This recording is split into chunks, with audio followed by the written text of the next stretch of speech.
This is Dream Power Radio, the place where your dreams turn into reality. Here is your host, Debbie Spector-Weissman. Hello, hello, hello, and welcome to Dream Power Radio on the amazing Women and Men of Power Network, the world's leading positive programming network powered by Raven International. I'm your host, certified dream life coach, Debbie Spector-Weissman. This is the show where we talk about dreams, both daytime and nighttime dreams, and how you can use them to manifest the life that you want to live. And remember, I'm here to help you with your dreams. So if you feel like you've got a dream that's got you stumped, email me at debbie@dreampowerradio.com. I will answer any questions you have about dreams, help you understand your dream, and who knows, you may even be a guest on one of my future programs. So email me at debbie@dreampowerradio.com. Recently, I went to a New Moon Women's Circle, and during the ceremony, the facilitator asked us, what are the 3 things you would most like to manifest in the world? I came up with my answer right away. Love, love, and love. Why love? It's simple. Without love, we have nothing. We can have all the money in the world, but without love, it's meaningless. We could be the strongest, healthiest people alive, but without love, who cares about that? There's a reason why somebody came up with the cliche, love makes the world go around. Love gives our lives meaning, makes us feel special and wanted, and in short, makes us feel incredibly alive. But what if you find it hard to find love? What if your relationships fizzle before they have a chance to thrive? That's where my special guests today come in. Marla and Jami Keller are resolved to creating successful relationships through their program, Passion Provokers. As licensed facilitators and relationship coaches, they've created simple teachings and processes that empower their clients to discover their passions and begin living into them. They see their job as empowering people's lives and helping them thrive. They're also the authors of several books, including How Men Make Women Crazy and vice versa. Marla and Jami, welcome to Dream Power Radio. Thank you, Debbie. We're excited to be here. Yes, thank you for having us. We're glad to be here. Oh, it's my pleasure. Okay, you two have spent years coaching couples on how to get along better. So what do you see as the biggest problem facing couples today? Yeah, there's what we call blind spots in every relationship. And it has to do with what we call a key dagger. A key dagger is the match that makes you attractive to your partner in the beginning. It is the promise of resolving one of life's core issues that you have, and then one of theirs that you can help them with. And what happens is our expectations just get in the way, and we make up things that maybe aren't true, or maybe they were true at one time, and we just plain can't see them. We can't see how to manage the tensions that around those core hurts that we have and the core hurts that they have. So how do we get to see them? How can we see this blind spot? Open your eyes. Yes. So it's interesting because we in our coaching, that is the foundational thing, is we help our clients see their blind spots, whether they're an individual looking for love, or they're one person, an individual who's in a relationship, but their partner isn't interested in the coaching. They're coming to figure out how to do that on their side of the street, or the couples finding these blind spots. And finding blind spots, there's layers to it. One of the things that tools that we use is a forgiveness process. And the forgiveness process actually allows us letters, and they write their letters and then they bring them to us. And the letters specifically inside have, when these things happened, I felt these feelings. And we start with dad and mom and siblings, we finally get to each other, we have to start at the core. We're not psychotherapists. We're not diving into people's childhood, but we are looking at those core relationships and how those relationships, the feelings that come out of those relationships, are translated and transferred into our relationships with our partner. So like for me, feeling like my father, he was a great father, and he was also emotionally abandoning. And so coming into the relationship, my expectational blind spot, even though I had no idea about it, obviously that's a blind spot, was that my partner would end up abandoning me. And it's almost as if I was asking him, are you going to abandon me? No, you're the love of my life. You would never do that. And then when he abandoned me, it was like, oh, wow, where did that come from? How could he abandon me? Those are the blind spots. For him, it was a little bit different, but that was one of my big blind spots. Right. And so you coach people on how to both see their blind spots and then overcome them, basically. Yes. Yes, absolutely. There's some very simple and practical tools that we use that are, I think overlooked because of their simplicity, because of the ability to communicate. It's interesting, you say in the beginning of your show, that love, love, love, right? Well, the crazy thing about love is what? It's an emotion, right? Well, in our culture today, in modern culture, we are handicapped, absolutely disabled in our ability to feel and safely express our feelings, our emotions. And therefore, we're not moving in this love. Love is a great example, by the way. Love, in the English language, we have one word for love. Well, what does it mean? Well, it means romantic love. It means, fatherly love, motherly love. I love tacos. I love tacos. I love people. I love my car. And so what love are we really talking about when we say love? It has a different meaning almost every time we use it. Mm. Okay, you two have been married a long time. Have you always worked together?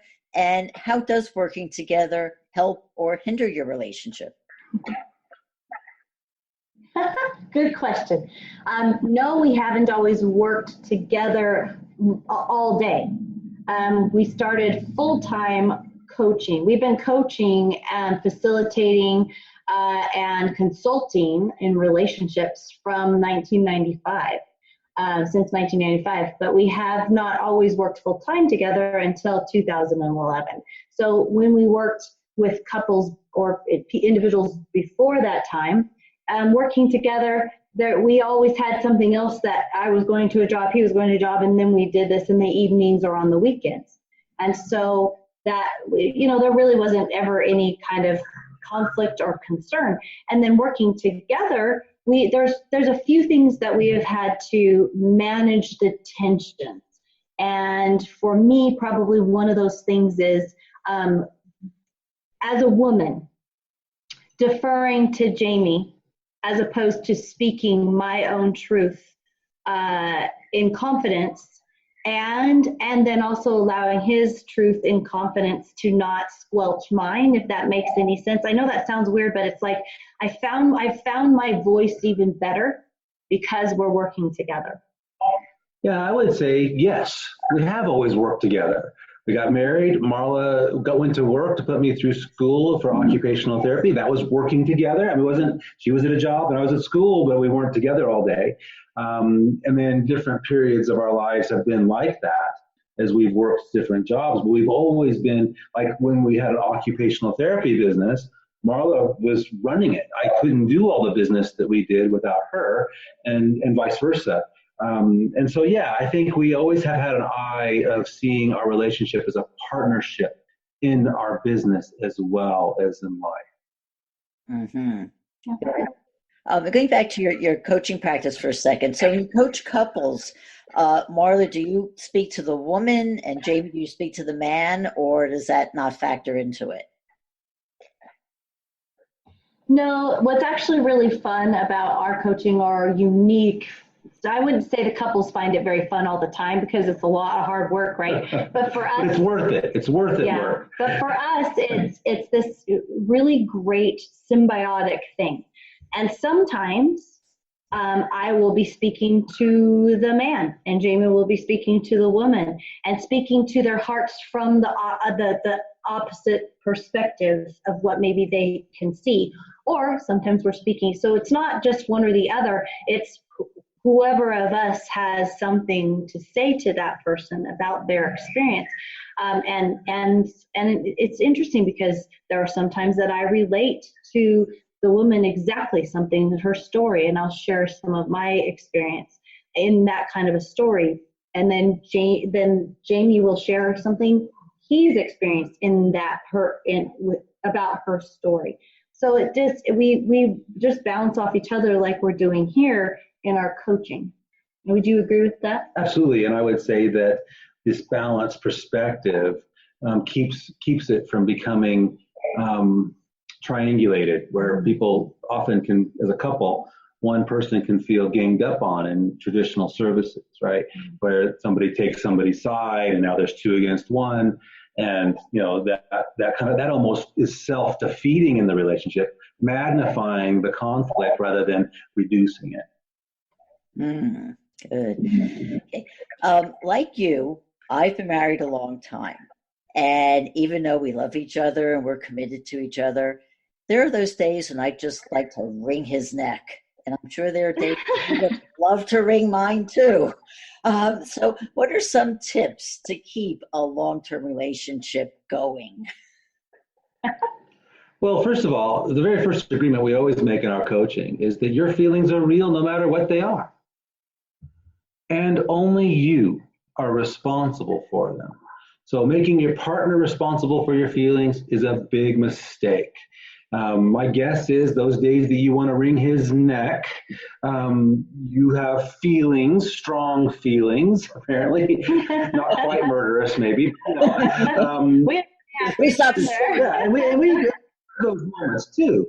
I mean, by far, we are not perfect in any of this, but what we know is that when we do slip a little bit in that area and tend to want to make our partner responsible for our feelings, we can come back to center, own our feelings, let them be real, which is the first step in expressing them safely, and then letting our partner know in a safe way, this is how I'm feeling right now.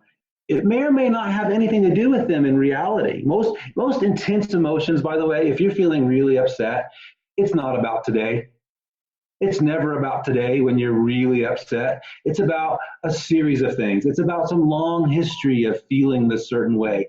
It's about not being able to manage and shift away from the negativity that is so easily a foundation of our thought process. Yeah, and for me, getting into that space of negativity, it's easy for me when Jami is feeling whatever, anything, what people call negative feelings, right? All feelings are important. There are some that are more on that side of not positive. And so when he's feeling that way, I have learned, and I still to this day have a difficult time saying, okay, those are his feelings. I want to understand them. I want to, if I am responsible for them, or if I did something to hurt him, I want to correct that, or at least have a conversation about it. Most of the time when he's feeling grumpy or whatever, it's not about me. But in the past, I have made up that he's upset with me, and it's like, are you okay? Did I do something wrong? Well, what's going on? Or I want to wring your neck right now because you just are so negative. And then that creates more negativity. It's interesting, John Gottman Institute, they have done studies on relationships, and they've had this longitudinal study on couples that they started when they first got married. And one of the things that they found is that 65% of men, and this is specific to men in the relationship, obviously, 65% of men will insert negativity into a conversation. So let's say that the wife says something innocuous and she's not upset at all. And she says something innocuous like, Oh yeah, the this is a silly one because it sounds very stereotypical male female, and I don't mean it that way, but it happens to everybody. Oh, the trash is getting really full. Would you please take it out? And instead of being in that space of, oh yeah, you're right, no big deal. You're not trying to control me right now. It's just one of the things that I do. It's, well, why don't you take it out or whatever, right? So it's inserting the negativity. And when we stop inserting negativity into our conversations, into our relationship, into circumstances, it changes the outcome because I'm not tied to his feelings and he's not tied to mine. Sure. Wonderful. Okay, well, we're going to take a short break here. We're talking with passion provokers Jami and Marla Keller on Dream Power Radio. We'll be right back. What could be more dreamy than a cruise to the mysterious and exotic Cuba? Join me in June for a luxurious 8-night trip on Royal Caribbean's Empress of the Seas. We'll taste the cuisine in Havana, dance to the music in the enchanting cities of Cienfuegos and Santiago de Cuba, and much more. For more information and to sign up for this unforgettable trip, email me at debbie@dreampowerradio.com. Welcome back to Dream Power Radio with your host, Debbie Spector-Weissman. Yes, and welcome back to Dream Power Radio. I'm your host, Debbie Spector-Weissman, the Dream Coach, and we're speaking with relationship experts Marla and Jami Keller. So you call yourself the passion provokers. Where did that come from? Actually, we are going through some rebranding, and we are now calling ourselves Jami and Marla .love, which fits very well with your introduction, by the way. Love, love, love, right? And it's brand new, so yeah, this is brand new. We're still in transition. We're passion provokers came from, what is it that we do? We had such a hard time describing what we do to people because forgiveness coaching in the late 90s didn't have a great name. We essentially started with some forgiveness coaching. But what happened was we kept on discovering that people had kind of a lack of passion in their relationship. And when they got through with our coaching, they had more passion than they've ever had. And that's why we came up with passion provokers. And passion in life, not just sex, because a lot of people make up that it's just about that part. It's symbiotic. Emotional, sexual connection is symbiotic in a relationship. It's not one over the other. Right. And so passion provokers we thought was an accurate depiction. Unfortunately, there is the negative side of the internet, and so people kind of confuse that, and we thought maybe we were something that we weren't. We are monogamous focused. We are about saving relationships. We've discovered that 97% of relationships can be better than ever, even if you're already in divorce proceedings. There's about 3% that can't go on because of serious issues that are beyond fixing. That's very rare, by the way, 3%. Most people think they have the worst case scenario, and they really don't. If you've had passionate love and are willing to come to the table with that, it's fixable. Good to know. Yeah, you have had a 97% sex rate. You talked about a success rate, and you did talk about that too. That 3% that doesn't make it. But how do you know? And that said, not all relationships are going to work. I mean, how do you know if a relationship is worth saving, and how do you know when it's time that you need to walk away? That's always the thing with us, the question of how hard do we fight? Because early on, we used to fight harder than the couple we were helping, and that wasn't helping. So what we do is we obviously fight for marriage. And what we see, like Jami said, if they were passionate at the beginning, passionately in love at the beginning, those relationships, no matter if there's been infidelity or pornography or any other addiction situations, even like workaholism, those kinds of things, those are all fixable because they had that heart connection to begin with. part of our 3% are people who they married for convenience, or they married because they got pregnant, or they married because whatever that reason was, and they weren't passionately in love with the person. Doesn't mean that those relationships can't succeed. It just means that they take more work. And this day and age, people are kind of used to microwave mentality, where I get my whatever, it's in that immediate gratification. And so there's that part of it. But then there's also the other couples who cannot stop the negativity. They cannot stop bashing each other. And there is a point where we say, unless you guys can change this pattern, you won't make it. And so they're part of that 3% as well. And most couples can change the pattern. It's just really hard. And some people, they don't want to. Well, and you nailed it in the beginning. When you want to blame your partner for how you feel and you insist on making them responsible for your feelings, that is the deal breaker. That's often a sign of kind of a, more serious mental health issue. Yeah, do you find that most of your clients are willing to put in that work to make their relationships succeed? Yes. Once someone realizes the emotional benefit, the financial benefit, the legacy benefit of being together, most things are fixable. The initial cost of a divorce is the average is $14,000, and that's just in the legal fees. The initial first year can range up into the hundreds of thousands of dollars, just the first year of a cost of separating a marriage that has been established for 5 years or more or so. Actually, we kind of look at that as 3 years. 3 years, if you've been together 3 years, there's a cementing of that bonding that can grow typically. One of the things that goes on with relationships is we go through life, and life happens. Things happen in life. There's job loss. There's, changes in income. There's changes in health that happens. Children or problems with children, all kinds of life issues that impact a relationship. What can you do to make sure that they don't negatively impact your relationship? This is so cliche, but communication is the key.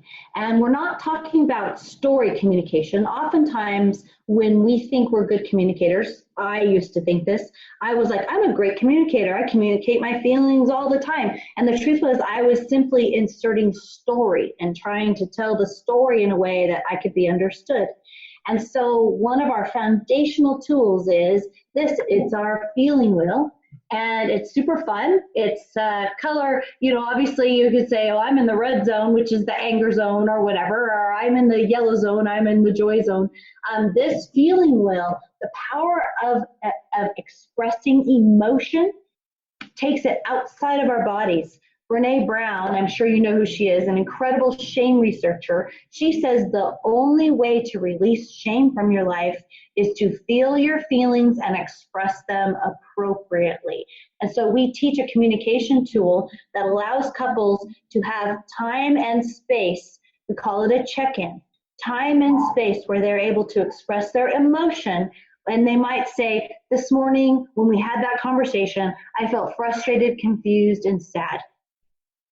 It's as simple as that. It doesn't feel simple when you're doing it, but it's as simple as that. And Jami and I have learned how to do that in a way that we can do it in real time. That we teach couples to do that, because communication really is the key, but it's deeper than that. It's communication of your core feelings, understanding them and moving them outside of your body. Yes, and so when you learn, so one of our, like I said before, our language is almost handicapping us in terms of how we've learned to express emotion. There's a great TED Talk. I wish I could remember the girl's name. She talks about, does language matter? And she profiles the Aborigines people in Australia, where every phrase that they use is related to the compass. So it's not my right hand, it's my south hand. It's not my left hand, it's my north hand. And when you greet each other, it's like my northwest greets your southeast. And so guess what they can do? You can blindfold those guys, drop them in the middle of nowhere, and they walk home. No matter where they can find where they're going, right? Well, we don't have that language built into our culture anymore, and it's very difficult for us to come up with feelings. Most of our clients can't come up with even just one core feeling. They come up with fine, good, bad, or whatever, and that limits their ability to express what's really going on. That's why we developed this wheel, and it's a very powerful tool to learn how to communicate. That's a hard one. Being right was my thing. I was like, if I'm not right, and this is a core issue from my childhood, if I'm not right, I am in trouble, right? And so that core of I have to be right, and Jami had his own core of having to be right. And so we did this because it was like, well, I'm right. No, you're right. Well, you're never going to answer that because my perceptions are my reality, and Jami's are the same. And so once we learned the tools of speaking our truth in love through language, and you can see at the center of the wheel is the control, abandonment, fear, peace, joy, power, and love. And for me to learn that our relationship was a control abandonment situation. When I felt he was going to abandon me emotionally or physically, I would then, even if I was just afraid of that, I would then control. And when he felt afraid I was going to control him, he would abandon. That was our method: control, abandon, control, abandon. And every once in a while it was control, or whatever. But when we learn that, now I'm able to say to him, "Wow, right now I'm feeling abandoned." And most of the time, 98% of the time, he'll say to me, "That's not my intention. Let me figure out what's going on with me. I'm not wanting to be abandoning. So let me figure that out." And it's a powerful gift to just be able to speak it. Yes. Mm-hmm. So it always comes down to communication. Is that wheel available on your website for anybody to get? Yeah. So you can get it at passionprovokers.com. You can also email us. Jami and Marla.love is so new that the website's not up and going yet. But you can also email us at admin@passionprovokers.com, and we will email you a feeling wheel. Wonderful. So I'm sure that's something that a lot of people can get a lot of benefit out of. I know I have one and I've used it. It is very helpful when you do that. We're getting toward the end. I know you also do programs and workshops. Can you talk a little bit about that? Yeah, Spicing It Up Retreats is our retreat branch, and we do as many as 12 retreats a year, where we have couples come from all over the nation, all over the world, and work on their skills. Usually here in Idaho. We will be having one in Southern California, probably in April. We're still settling on a date for that one. And we are going to be expanding that. We're looking at developing a retreat center later this year, so we're super excited about that. But yes, we have coaching online and in person that we do a free consult to discuss your needs and what that looks like at passionprovokers.com. And our tentative dates for the retreat in Southern California is April 5 through 7. And so we'll be somewhere around LA, San Diego. We're not sure because we're still looking at lodging for that. And we have upwards of 5 couples at a time. So it's a very connected, more intimate experience, which allows people to be able to really fully express what's going on with them. And in our retreats, we do a lot of fun stuff. So it's not all this heavy workshop stuff. It's great workshop stuff that allows you to communicate better and know each other, know your partner better. And it sounds scary to some people, but the truth is nobody has to talk if they don't want to. It's their own experience of learning and experiencing. And we also do a short coaching time with each couple so that whatever their needs are, then we address those specifically. Okay, and can you just repeat again how people can find out about this? So passionprovokers.com or on Facebook, Jami and Marla.love. And then also we have a page called Spicing It Up Retreats on Facebook, and you can find that there, and the retreats are listed in that location. Well, thank you so much, Jami and Marla, for being on Dream Power Radio today. We've learned so much about relationships from you. Thank you so much, Debbie, for having us. Yes, thanks, Debbie. It's been a privilege. Great. I'm Debbie Spector-Weissman. I hope you tune in next time. And until then, sweet dreams, everybody. You've been listening to Dream Power Radio with your host, Debbie Spector-Weissman. For more information on Debbie or to sign up for her newsletter, go to dreampowerradio.com. This has been Dream Power Radio on the amazing Women and Men of Power Network, the world's leading positive programming network, powered by Raven International.